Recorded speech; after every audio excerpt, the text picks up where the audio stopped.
Hi, everybody. It's been about 2 seconds since my last recording, since that was a short chapter. I'm going to record another one from Shaking the Nickel Bush. Sorry about the clicking in the background. That is my high-strung dog running in circles. We are reading Chapter 12, We're in the Dough. Let's see what happens with the sculpture.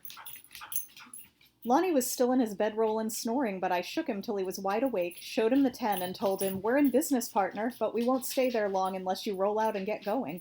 If this thing works the way I hope it will, we'll need Shiftless, and we'll need her in tip-top shape.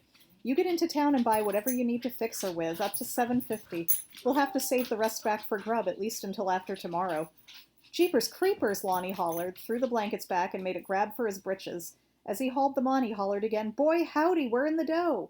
Then he dropped his voice and said, "Look, buddy, for $7.50 I can get enough stuff to make her good as new again, maybe for $7. How about me getting some bacon and eggs while I'm into the store? Honest, buddy, I'm getting to where I can't hardly go gluten bread and salmon no more." Lonnie didn't even think to ask me what kind of business we were in, but went hurrying off toward town as soon as I told him it would be all right to get a dozen eggs and a pound of bacon. As soon as he was gone, I took my loaf of bread out of the Dutch oven, then sat down in Shiftless's shadow to make a life-sized armature for the man's head and neck. When I had it finished, I worked up all the clay left in the bucket till it was soft and pliable. I was putting it onto the armature and thumping it back into general shape with the heels of my hands when Lonnie came back. He stopped by the smoldering fire to lay the bacon and eggs down, then came over and stood watching me for a couple of minutes. "That ain't no horse," he said at last. "What you doing that for? Thought you said we was in business." "If this comes out any good, we might be," I told him. He stood and watched me a few minutes more, then asked in a puzzled voice, "Well, what the devil is it, buddy? One of them jars like the old Mexican in Phoenix makes? What do? Scoop the inside out after you get the outside made?" "No," I said, "it's going to be a man's head, and if the banker in town thinks it looks the way he did when he was young and handsome, we might be in business." "Jeepers creepers," Lonnie shouted. "Why didn't you tell me you could do that kind of stuff, buddy? Not just horses?" "I don't know if I can without a live model to take measurements from," I told him, "but I'm going to try. It won't cost anything but my time, and that hasn't been very valuable for the past month. Ever since I'd sent the last 50 to Mother, I'd been telling Lonnie just where we stood on cash, but the only time money meant anything to him was when we didn't have any. Right until that minute, he hadn't even wondered where the 10 came from. Then when it began to dawn on him, he whispered, "Creepers, buddy, that old buzzard didn't give you a 10 before he'd even seen it, did he?" "Mm-hmm," I told him, "but you'd better cook your breakfast and get started on fixing Shiftless. If this comes out any good, we'll have to get into Stafford for plaster, and it's too far to walk." Lonnie was so sure we'd struck it rich that he fried himself 4 eggs and half a pound of bacon for breakfast. Then he changed into his greasy old jeans with the missing leg and went to work on Shiftless. From then till twilight, he was too busy to come see what I was doing, and I was too busy to think about stopping to eat. I never did take that old tintype out of my pocket. As I'd talked to the banker, I'd been studying his face, and it crossed my mind that when he was a young man, he must have looked a good deal like William S. Hart, except for his mustache and the way he combed his hair. That was all I wanted to remember. Always liked Western movies, and Yvonne and I had gone to see every William S. Hart picture that was shown in Wilmington. All I had to do to see that face again was to close my eyes, and as I worked on the clay, I kept closing them every few minutes. When it began to get dark enough that light wouldn't reflect back off the damp clay, I called Lonnie. He came around Shiftless, looked over my shoulder for half a minute, and said in a shocked voice, "That ain't the old buzzard at the bank, buddy. That's Bill Hart." I jumped up, grabbed him, and swung him around in a couple of dance steps. "If you think that's Bill Hart, we're in business," I told him. "No need to hold back on the grub now. Want to beat it into town and buy yourself a steak and me a chicken? But don't you dare swipe the chicken. We've still got business to do in this town." That evening, after we'd had our feast, I made Bill Hart over a little while Lonnie watched me. I took his cowboy hat off, put a good big lump of clay on his head, and worked it into a mass of wavy hair, parted in the middle and with spit curls above the temples. Then I rolled pigtails of clay between my palms, laid one on each side of the upper lip for a mustache, pressed them into shape, curled the ends, and marked in the hair with a broken stick. When I was finished, the bust didn't look a bit like the old banker, and it didn't look much like Bill Hart either, but I hoped it would look the way the banker wanted it to. It did. I don't know whether or not it would have if Mabel hadn't told him how handsome he must have been as a young man. He didn't seem to mind her telling him, and said it was a spittin' image of what he'd looked like at the time of his first marriage. I didn't have to mention the $15. He had Mabel give it to me out of the till, and his only worry seemed to be that I might not get the clay cast into marble before it warped out of shape. For several minutes he walked back and forth in front of the cage, trying to make up his mind where the marble bust should be set. There wasn't really a spot in the little room where a plaster bust wouldn't look as out of place as the angel Gabriel, wings and all. The only thing I could think of was to hang it on the wall above the door, so I said, "If you'd like me to, I could cast it with a metal hook at the back of the base. Then you could hang it on the wall right above the door. Don't you think it would have an impressive look up there, Mabel?" Of course, the thing I was thinking about was that no direct light could hit it up there, and it would be kind of hard for anyone standing close under it and looking up to tell how little it looked like the old gentleman. Mabel was sure it would look impressive, and the banker was even more sure of it. "Now you're talking," he told me. "Never would have thought of that myself, but I'm no artist, just an old wore-out cowman like all the rest of them in the banking business hereabouts. It's what you might call a haven for men who last till they're too old to work and too ornery for the women folks to have around a house. There's not a one of us up or down the line but's long past 70. Have a cigar, son. Come on in and sit a little spell. Always did want to talk to one of you fellow artists. Guess a man's either born with it or without it." And there he is, presenting the bust to the banker. As he talked, he led the way back to his desk, and I said I'd save the cigar to enjoy after I'd had my dinner. There was no sense in telling him I didn't smoke and that it would make me sicker than a locoed pony.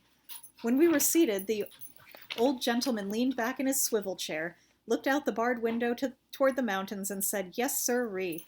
A man's got to be born with it, just like he's got to be born with the feel for cattle or a horse. Take me, I couldn't draw a straight line. All I know about art is that I like it, if it's good, you understand. A range of mountains like the Penilanos yonder, or a sunrise in spring when the sky and the land's blood red. Seen one of our red dawns yet? Been up to the canyon?" After I told him that I hadn't but intended to, he went on asking me other questions, about when I'd first taken up art as a livelihood and what great artists I'd studied under, and if I'd been to Paris. I didn't tell him any straight-out lies, but I had to stretch the exact truth out of shape a little. I couldn't tell him I'd taken up art as a means of livelihood about half an hour ago, and I thought he might feel as if he'd made a better bargain if I let him think I'd studied in foreign countries. So I mentioned Ivan 3 or 4 times and the shape of the mosques in Moscow. Really, I wasn't listening to him too closely. I was listening to Mabel. She'd been talking on the telephone ever since the banker and I went back to his desk, and she was more than bubbling about the beautiful bust I'd made and how I'd done it from a faded old tintype so it looked real enough to talk, and that I was going to be in the neighborhood for only a few days and that my price was ridiculously low, only $25 for an exclusive marble bust. Mabel's talking made me proud, scared, and embarrassed all at the same time, and I got out of there as soon as I could find any excuse for breaking away. When I went past her cage, she asked anxiously if I'd be able to stay in eastern Arizona long enough to make 5 or 6 more busts. She said she'd taken the liberty of promising 2 other bankers I'd do theirs before I left, and she knew that 3 or 4 others would feel left out if they couldn't have them. I didn't want to seem over-anxious, so I said I'd agree right then to do the 2 she'd promised, and I'd talk to my partner about stopping long enough to finish the others. I was almost to the door before I remembered that she hadn't told me which bankers she promised. Then I told her it would take 2 or 3 days before the casting was ready, so I'd make the 2 clay models in the meantime.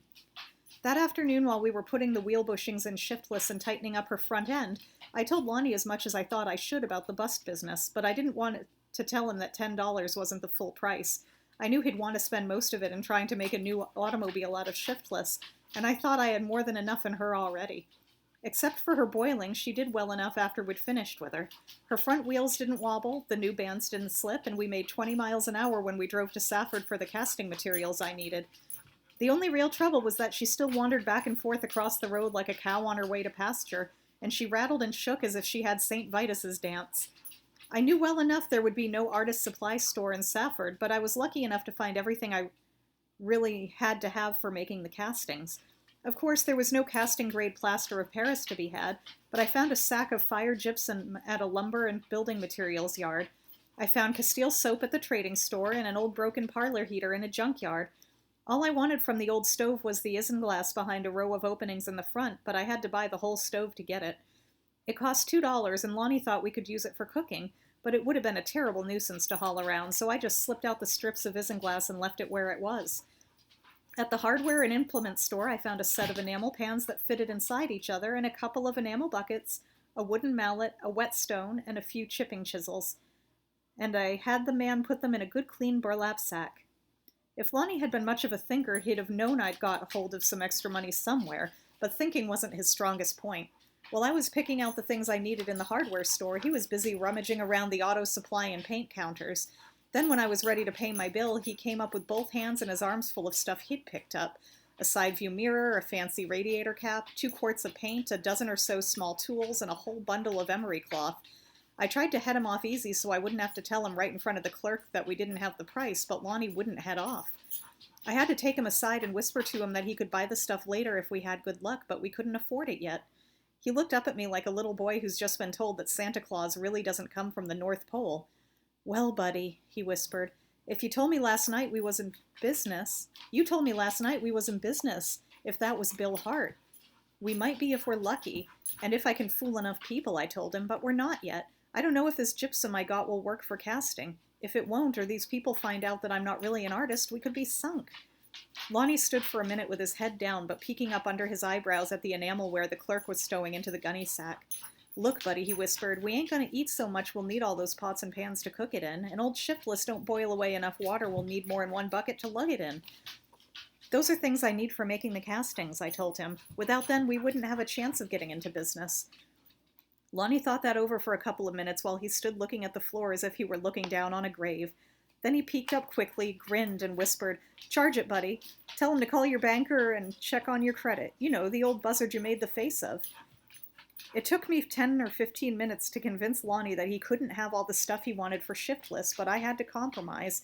I let him keep half the emery cloth and 1 quart of paint, but we were nearly broke again when we rolled out of town. Even in January, the sun was too hot in southeastern Arizona, and the wind too dry to do much work with wet plaster in the open during daylight. Then, too, I wasn't sure enough of myself that I wanted to run the risk of people coming out from town to watch me work, so we didn't go back to our old camping place near the village. We hunted along the river near Pima till we found a gulch we could get Shiftless into and out of easily. It wasn't far off the road, but completely hidden. The walls were high enough so there would be shade in some part of the little canyon all day long, and a sunny ledge where I could lay castings out to dry. And down in there it was sheltered enough that the wind couldn't get at us to blow dust on my work. It was nearly dusk when we pulled into the little canyon, but before I'd gathered enough wood for our campfire, Lonnie was at work on Shiftless, scrubbing layers of old speckled paint off her engine hood with a piece of emery cloth. He kept right at it till I had supper ready. Then he called, "Hey, buddy, come look what I've did. Boy, howdy, shines like a cat's eyes in the dark." When I went over, I could see where Lonnie had scrubbed a spot about a foot square until the bright metal was exposed. "That's fine," I told him, and reached out a hand to feel how smooth it was. He caught my hand and held it away. "Mustn't touch it, buddy," he cautioned me. "After messin' with the grub, you might get it greasy so's the new paint wouldn't take good. Automobile paintin' is tricky business. A man's got to know his stuff and be right careful or it won't come out professional like it was brand new out of the factory.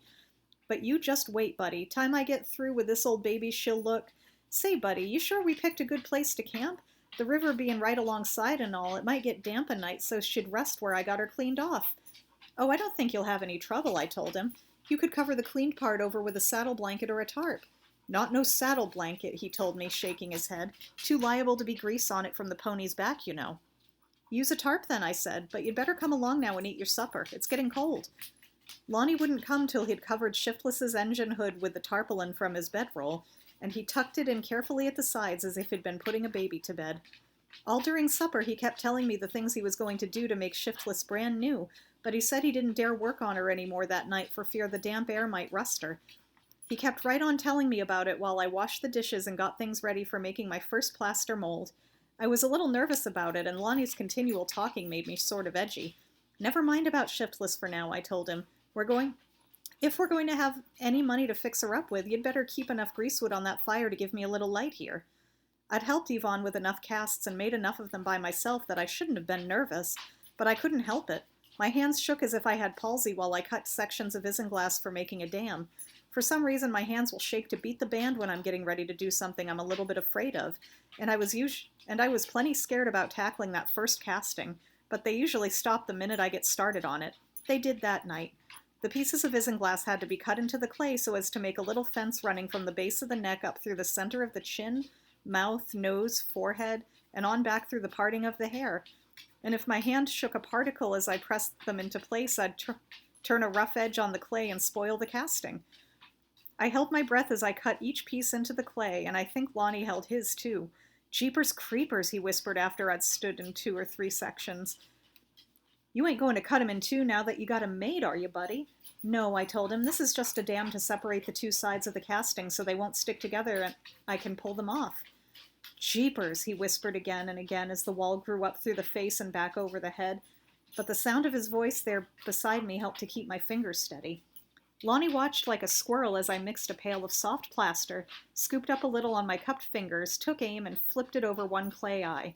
Jeepers creepers, he shouted as the plaster popped up into the eye depression and spattered out onto the cheek. I seen guys I'd like to do that to myself. Can I sling some of it on, buddy? Just a teeny bit. Sure, I told him, but sling it here on the cheek. There's a knack to throwing it into the eyes and ears and mouth, or you don't fill all the wrinkles and corners. Lonnie picked up nearly a cupful of plaster and heaved it against the cheek as if it had been an overripe tomato. Then he giggled as if somebody had been tickling his feet. Leave me sling a little more, buddy, he pleaded. Just one more shot at the old buzzard before you get him all covered up. That gypsum worked nearly as well as plaster of Paris, and in the cool, damp air of evening, there by the river, it didn't set up so quickly but what I could make a good strong mold, with strips of burlap in between the layers to strengthen it. But I was as careful with it as I knew how to be. I didn't try to hurry, and when a batch of plaster began to stiffen even a little, I threw it out and made a fresh batch. Neither of us had a watch, but from the position of the stars I knew it was long past midnight before I had both the banker and Mabel's little horse head safely in their molds and stood on the ledge to dry. And that is the end of Chapter 12. Bye-bye, everybody.